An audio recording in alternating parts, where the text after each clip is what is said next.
तो welcome back to my channel guys. आप सबका फिर से स्वागत है मेरे चैनल पे गाइस। और आज गाइस मैं देखने जा रहा हूँ, आज देखेंगे मेरे दोस्तों अपन, किधर के भाई वो वीडियो, हाँ, हु लिव्ड बिफोर डायनासोर्स। आज तो भाई देखने जा रहे हैं अपन get set fly science by Gaurav Thakur. Let's go, देखते भाई क्या है ये scene. Who lived before dinosaur. अभी मुझे भी तो जानना है भाई, डायनासोर के पहले कौन रहता था। तुमको नहीं जानना? अगर जानना है तो मेरे चैनल पे सब्सक्राइब कर लो, क्योंकि अभी तक अपन जानेंगे भाई। वो है माउंटेन ड्यू वाले भाई, ऐड वाले पीछा नहीं छोड़ रहे भाई। सब दुनिया अभी सारी ऐड ने दुनिया छोड़ दी भाई। अभी तक माउंटेन ड्यू वाले ऐड वाले पीछा नहीं छोड़ रहे। या अकेला मैं ही देख रहा हूँ कि तुम लोग को भी सेम आ रहा है भाई? कमेंट करके बताओ ज़रा। कॉलर वॉलर तो सही कर भाई एकदम। माउंटेन ड्यू 20 रुपये की बोतल, 400 ml। अरे माउंटेन ड्यू और स्टिंग वाले भाई, दो बंदे हैं बस। माउंटेन ड्यू और स्टिंग वाले वो सेम सेम ऐड में देख देख के ना मैंने 500 बार देख लिया वो सेम ऐड। 500 बार, मस्ती नहीं कर रहा हूँ।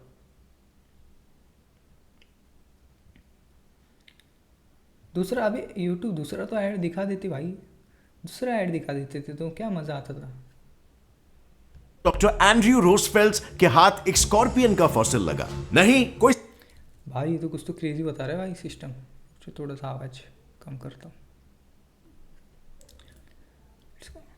साधारण सा दिखने वाला 1 या 2 इंच छोटा स्कॉर्पियन का फॉसिल नहीं, बल्कि एक भेड़िए जितना बड़ा स्कॉर्पियन का फॉसिल। लेकिन ये इकलौता ऐसा फॉसिल नहीं था जो कि काफी अनकॉमन सा था। इनफैक्ट उन्हें बिल्लियों जितने जायंट स्पाइडर्स मिले, इतने बड़े बड़े एग्जिस्ट करते थे पहले जानवर भाई। जितने लंबे जाइंट कॉकरोचेस मिले, एनाकोंडास जितने बड़े मिलीपीड्स मिले, और किसी बाज जितने बड़े जाइंट ड्रैगन फ्लाइज के फॉसिल्स भी मिले। और जब इन फॉसिल्स की कार्बन डेटिंग की गई तब यह सामने आया कि ये फॉसिल्स डायनासोर्स के जन्म से भी करोड़ों साल पुराने थे। मतलब जस्ट इमेजिन, डायनासोर्स के भी जमाने से पहले एक ऐसी दुनिया हुआ करती थी जहां पर ये जायंट कीड़े मकोड़े राज किया करते थे। So let us find out. Well, आज से करीबन 600 साल पहले स्पेस से हमारी पृथ्वी कुछ ऐसी दिखाई देती थी। पहचान में भी नहीं आ रही है, right? Well, and that's because तभी सारे कॉन्टिनेंट्स एक दूसरे के साथ चिपके हुए थे और दुनिया में सिर्फ एक बड़ा सुपर कॉन्टिनेंट था जिसका नाम था पेनोटिया सुपर कॉन्टिनेंट। ये मैं पैंजिया से भी पेनोटिया सुपर कॉन्टिनेंट सबसे पहले था। पेनोटिया सुपर कॉन्टिनेंट की बात कर रहा हूं। अब at the same time internally पृथ्वी पर जमीन पूरी तरीके से बंजर थी। ना कोई जानवर, ना कोई पेड़, ना जीवों को जिंदा रहने के लिए एक परफेक्ट एटमॉस्फेयर। उस वक्त हमारे पृथ्वी के पास एक एटमॉस्फेयर तो था, एक रूडिमेंट्री, एक बेसिक सा एटमॉस्फेयर, लेकिन उसमें ओजोन लेयर लैक हो रहा था और इसी वजह से यूवी रेज डायरेक्टली अर्थ में पेनिट्रेट कर पा रहे थे। और अगर कुछ लाइफ फॉर्म क्रिएट होने की कोशिश भी कर रही थी, जन्म लेने की कोशिश भी कर रही थी, तो यूवी रेस उसे हार्म करके, डैमेज करके उसे डिस्ट्रॉय कर दे रहे थे। बट बायोलॉजी में जैसे हमेशा कहा जाता है कि life always finds a way to proliferate, उसी तरीके से हमारे पुराने अर्थ में भले लैंड में लाइफ पॉसिबल नहीं था, लेकिन पानी में तो था। और पानी में स्लोली स्लोली करके लाइफ डेवलप होने लगा in the form of amoeba, और बाद में जाके थोड़ा मोर कॉम्प्लिकेटेड फॉर्म यानी कि algae. And now as we all know, algae एक टिपिकल प्लांट है और वो भाई एल्गी को तो जानता हूँ मैं। एल्गी प्रोड्यूस कर, वो मेरे बगल में रहता है उधर पीछे। एल्गी एक, हाँ मेरे पीछे रहता है एक, एल्गी के जैसे दिखता है वो। एक ही टेक्निक को यूज करता है, which is yes, photosynthesis. So simple, just photosynthesis मैं पता है, फोटोसिंथेसिस का बाय प्रोडक्ट होता है ऑक्सीजन। अब जैसे जैसे पानी में एल्गी फॉर्मेशन का रेट बढ़ते जाएगा। अरे बट भाई इतने 4 बटन क्यों खुले रखे, मुझे समझ में नहीं आया भाई। छाती के बाल क्यों देखूँ मैं? मेरी नज़र छाती के बाल पे जा रही है, बार बार मैं देख रहा हूँ छाती के बाल पे नज़र जा रही है भाई। 4 बटन खुले रखे भाई, इधर तक खुले रखे भाई, मस्त स्टाइल है। वैसे वैसे ही ऑक्सीजन लेवल्स भी इंक्रीज होने लगेंगे। और अब क्योंकि पानी के मुकाबले ऑक्सीजन गैस लाइटर गैस है, और इसीलिए वो ओशन सरफेस से एटमॉस्फेयर में मिक्स होते गया, और धीरे धीरे वक्त के साथ साथ लाइफ इवॉल्व होती गई। छाती के बाल ही दिखाई दे रहे मुझे तो भाई। मैं फोकस करने की कोशिश कर रहा हूँ बट मुझे छाती के बाल ही दिखाई दे रहे भाई बार बार। इस प्रोसेस से single celled organisms multi cellular organisms में तब्दील हो पाए और देखते ही देखते आज से कुछ 530 मिलियन ईयर्स पहले हमारी दुनिया के ओशंस बहुत सारे डिफरेंट लाइफ फॉर्म्स से काफी कम टाइम में ही भर उठे, जैसे कि आर्थ्रोपॉड्स, मोलस्क्स, वर्म्स, स्पॉन्जेस, एकिनोडर्म्स, पिकाया, ये सब तो मैंने ऐसे लग रहा है मेरी 10वीं में पढ़ा था भाई, 10वीं 9वीं में 5वीं में 8वीं में 6वीं 7वीं में था भाई, कुछ तो था एनिमल सिस्टम करके, एनिमल किंगडम। विवैक्सिया, हेलुसिजीनिया एटसेट्रा, जिसकी वजह से रिसर्चर्स ने इस पीरियड को नाम दिया द कैम्ब्रियन एक्सप्लोजन। ये एक ऐसा पीरियड था जब इस पृथ्वी पर शिकार और शिकारी दोनों का जन्म हो चुका था और इसी के साथ ही एक फूड चेन भी एस्टैब्लिश होना शुरू हो गया। यू सी, इस समय समुद्र की सतह एल्गी और मॉसेस से भरी हुई थी, जिस पर गुजारा करते थे ट्राइलोबाइट्स यानी कि क्रैब्स की तरह दिख। पर ये तो बहुत पुराना स्पीशी है भाई, ये बहुत महंगा भी है, इसका फॉसिल महंगा है शायद बहुत वाले और रहने वाले जीव। ये जीव उस वक्त भी आज के जमाने के क्रैब्स की तरह ही साइज में हुआ करते थे और इस पर शिकार किया करते थे जायंट श्रिम्प्स, एनोमेलोकैरिस, जिनका साइज 200 सेंटीमीटर जितना बड़ा हुआ करता था, यानी लगभग एक 6.5 फीट लंबे इंसान जितना। अब ऑब्वियसली उस जमाने में जो कसम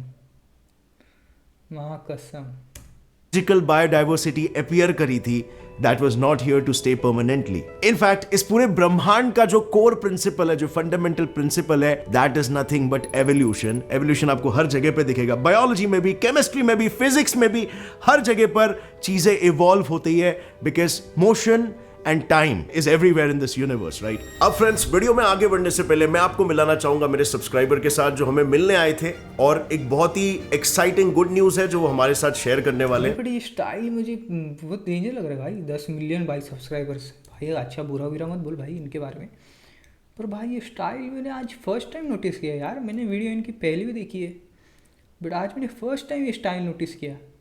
क्या स्टाइल है भाई, 4 बटन इधर तक खुला रखा है मस्त, इधर तक 4 बटन मस्त ऐसा खुला रखा है भाई, 4 बटन, 4 में भी खोल देता एक बटन, 4 बटन खुला रखा है भाई मैंने भी।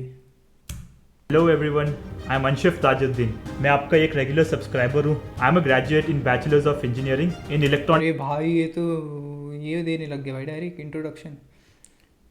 मुझे ऐसा लगा कि जॉब का इंट्रोडक्शन चल रहा है भाई। मैं इधर जाता, मैं भी कभी मैं भी गया 2-3 बार जॉब पे इंटरव्यू देने के लिए गया था मस्त, और फिर वो लेटर लेकर गया, फिर उन लोग बोलते थे इंट्रोडक्शन दे, फिर इंट्रोडक्शन देना रहता तो मैं भी ऐसे ही बोलता था, my name is Tathagat and I am 22 years old and I am a dropout student and drop out सुनते थे तो उन लोग फिर खाली बोली। फिर उसके बाद में होता था बहुत कुछ, फिर उसके बाद में बोलते थे okay you can go home, we will call you, you can go home, we will call you. फिर उसके बाद में कॉल का मम्मी को जाके घर पे बताते थे कि भाई उन्होंने बोला कॉल आएगा, वो कॉल ही नहीं आया भाई। उसके बाद में कभी कॉल ही नहीं आया भाई मुझे। तो तुम लोग को भी, तुम्हारे साथ भी ऐसा हुआ है तो आप कमेंट करके बता सकते हो आपकी स्टोरीज। मुझे तो कॉल ही नहीं आया भाई उन लोग का। Telecommunications department from Thakur College of Engineering and Technology. So I'm a very Thakur College focused guy, and by watching sir's video I got to know about this Re-Level website by an academy, and by this I got to know about the package. That's first of all. So you can courses वो ये है कि courses खरीदने पड़ेंगे भैया आपको, basically take है। So click on, I mean वो जमाने में भी एवोल्यूशन हो रहा था और आज भी हो रहा है, लेकिन आज के कंपैरिजन में वो एवोल्यूशन बहुत ही ज्यादा फास्ट होने लगा। सो उसके पीछे रीजन क्या था? वेल, इस चीज के पीछे काफी सारे साइंटिस्ट अभी भी रिसर्च कर रहे हैं कि वो एग्जैक्ट लिंक क्या था कि एवोल्यूशन इतना ज्यादा स्पीड फास्ट हो गया, और इसीलिए इस पीरियड का नाम भी पड़ा है द कैम्ब्रियन एक्सप्लोजन, यानी एक छोटे से पीरियड में एक्सप्लोजन ऑफ स्पीशीज होने लगे। सो पृथ्वी में सिचुएशन कुछ इस तरह था कि लाइफ रैपिडली कैम्ब्रियन इवॉल्व भी हो रही थी और उसे सरवाइव कराने के लिए जरूरी ऑक्सीजन भी भरपूर मात्रा में मौजूद था। लेकिन पानी के बाहर अगर आप नजर घुमाते तो जमीनें अभी भी बंजर थी। कैम्ब्रियन एक्सप्लोजन के करोड़ों साल बाद भी सभी लिविंग ऑर्गेनिजम्स और प्लांट्स पानी के अंदर ही पनप रहे थे। जमीन पर प्लांट्स या एनिमल्स का कोई भी नामो निशान नहीं था, घास का एक तिनका तक नहीं था। और इसके पीछे का रीजन क्या था हमने कुछ ही टाइम पहले डिस्कस किया। वेल, ओजोन लेयर सन की हार्मफुल यूवी रेडिएशन। लेकिन आज से करीब 460 मिलियन साल पहले फाइनली ओजोन लेयर बनके रेडी हो चुकी। तो अपन कितने लक्की भाई, अपन ओजोन लेयर में रहते भाई, अपन लक्की है कितने, ओजोन लेयर के अंदर रहते अपन था because of all that extra oxygen. यानी कि अब लाइफ वाटर से लैंड पर इजीली ट्रांजिशन कर सकती थी अपने। इन मच्छियों को बताया किसने भाई यार, इन मच्छियों को बताया किसने कि भाई ओजोन लेयर अभी बनना रेडी हो गई है, तुम आ जाओ पानी के बाहर। इन लोगों को पता कैसे चला भाई, पता कैसे चला इन मच्छियों को? और ऐसे मस्त तड़क ऐसे फड़फड़ करके आ रहे पानी के बाहर मच्छी मस्त से बच के सरवाइव कर सकती थी। लेकिन उस समय तक जैसे हमने जाना कि बायोडाइवर्सिटी बहुत बढ़ चुकी थी, जिस वजह से शिकारियों की संख्या भी बहुत बढ़ चुकी थी। और वो शिकारी भी मामूली साइज के नहीं थे, बल्कि इतने विशालकाय थे कि वो हमारे आज के ग्रेट व्हाइट शार्क्स से भी बड़े हुआ करते थे। और इसीलिए फिर उनसे बचने के लिए कुछ जानवरों ने हमारे जमीन की तरफ अपने कदम बढ़ाए और आर्थ्रोपॉड्स, रेप्टाइल्स और बाकी के सभी ऑर्गेनिजम्स ने जमीन पर अपनी नई दुनिया बनाना शुरू कर लिया। लेकिन इन ऑर्गेनिजम्स द्वारा बनाई गई दुनिया तो बस एक शुरुआत थी। बट इन लोग इवॉल्व होते थे भाई, पॉकीमॉन के जैसा इवॉल्व होते थे। अभी पानी के बाहर, अभी तुमको मैं बोलूँगा सीधा पानी के अंदर कूद जाओ और पानी के अंदर रहना चालू कर दो, तो तुम रहना चालू कर सकते हो पानी के अंदर, कर सकते हो रहना चालू। इन लोगों ने कैसे किया भाई इवोल्यूशन, इन लोगों का बहुत तगड़ा था। पर मानना पड़ेगा, धरती पानी सब इनके साथ में था शायद उस टाइम पे, इसके लिए इन लोग इवॉल्व हुए। मच्छी से रेप्टाइल में बन गए सीधा। अपन भी इवॉल्व हो सकते हैं शायद, अभी अपने फर्स्ट स्टेज है इवोल्यूशन का। जैसे पॉकीमॉन देखा है, पॉकीमॉन में जैसे चारमेंडर, 4 मिलियन और चार्लिजार्ड, तो अपन कौन है? अपन चारमेंडर है भाई अभी। तो क्या अपना 4 मिलियन और चार्लिजार्ड भी बन सकता है गाइस। पर वो कैसे बनेगा, वो पता नहीं यार मुझे, कैसे बनेगा वो पता नहीं बस।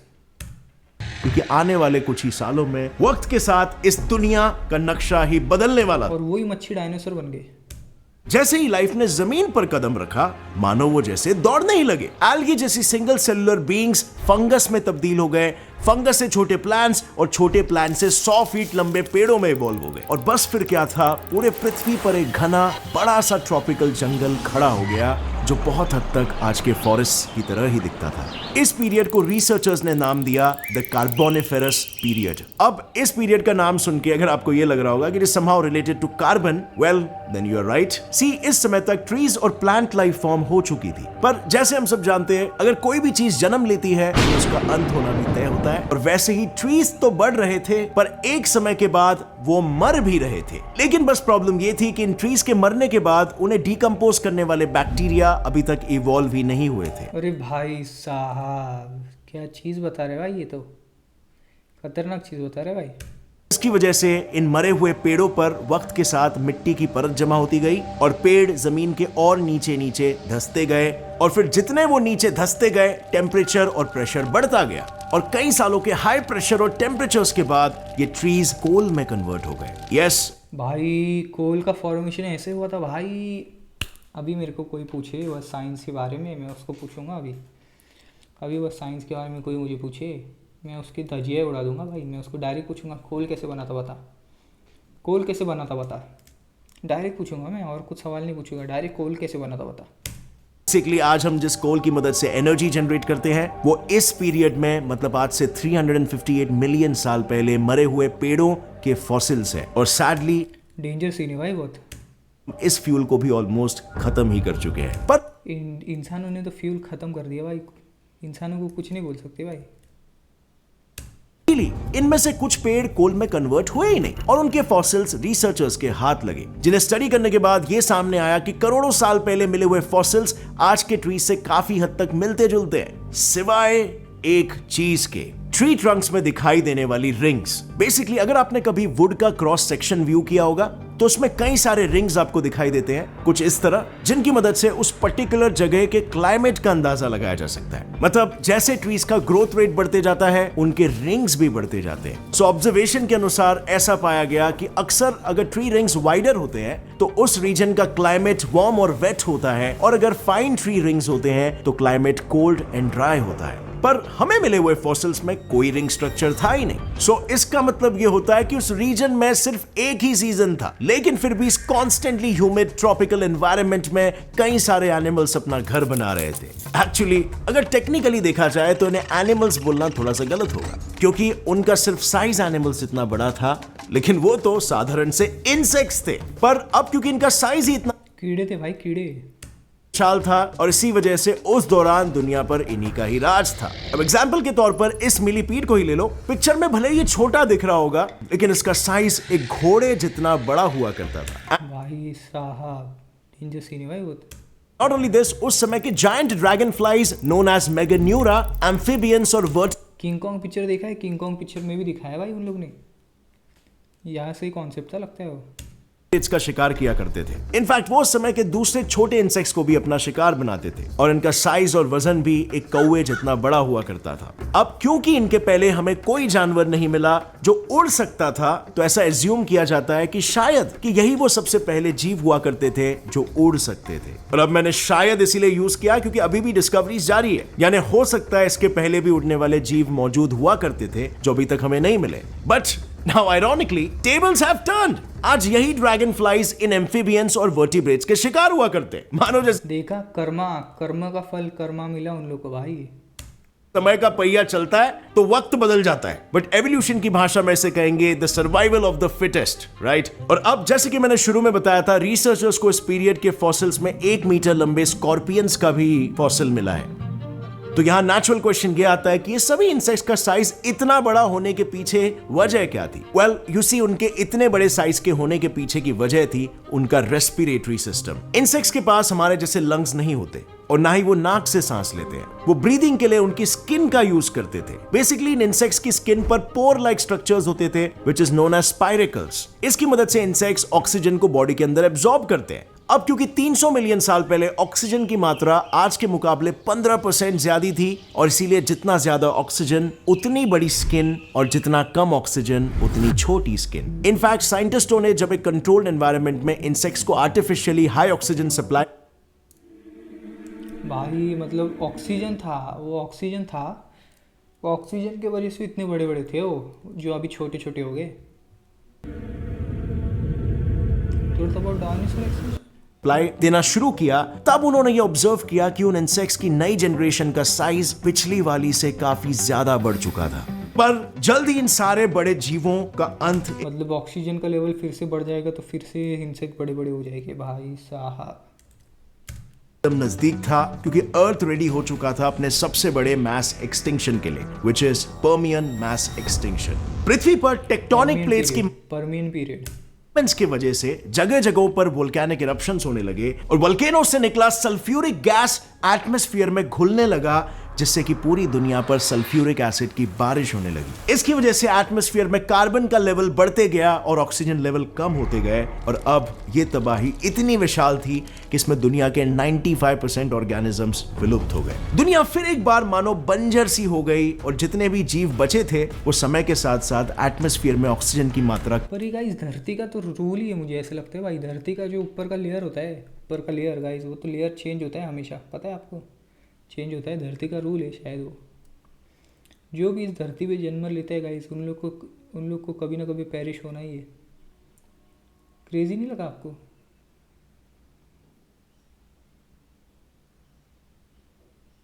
इंसान सोच रहे हम चांद पे जाएंगे, हम मार्स पे जाएंगे।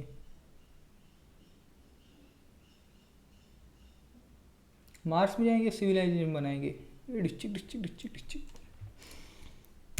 होने की वजह से उन इंसेक्ट्स का साइज भी छोटा होते चला गया। सो अब यहां पर हमें एक पैटर्न कंसिस्टेंट नजर आता है। दुनिया में जितने भी मैस एक्सटिंक्शंस हुए, उन सभी एक्सटिंक्शंस में जो बड़े जीव हैं उनका अक्सर खात्मा हो जाता है, लेकिन जो छोटे जीव होते हैं वो अक्सर बच जाते हैं क्योंकि वो कहीं ना कहीं छुप जाते हैं या फिर वो अपनी एक अच्छी सी इकोसिस्टम ढूंढ लेते हैं। और ऐसा ही कुछ उस वक्त भी हुआ। जो बचे कुचे छोटे छोटे जीव बच गए थे, उन्होंने फिर बाद में जन्म दिए आगे की प्रजातियों को। सो फ्रेंड, मतलब अपन कीड़ों से आए भाई। ये जो हमने सीरीज ऑफ इवेंट्स डिस्कस की है, ये सीरीज ऑफ इवेंट्स एक्चुअली में डायनासोर के पहले के। सो इमेजिन करो अब तक डायनासोर्स भी नहीं आए और पृथ्वी पर कितना कुछ हो चुका है लाइफ को लेकर। अब ये लाइफ का विषय मुझे पर्सनली काफी ज्यादा फैसिनेट करता है कि कैसे एक सिंगल सेलुलर फॉर्म से, यार सिंगल सेल खत्म करेगी भाई इस वीडियो को इधर। चलो सायोनारा।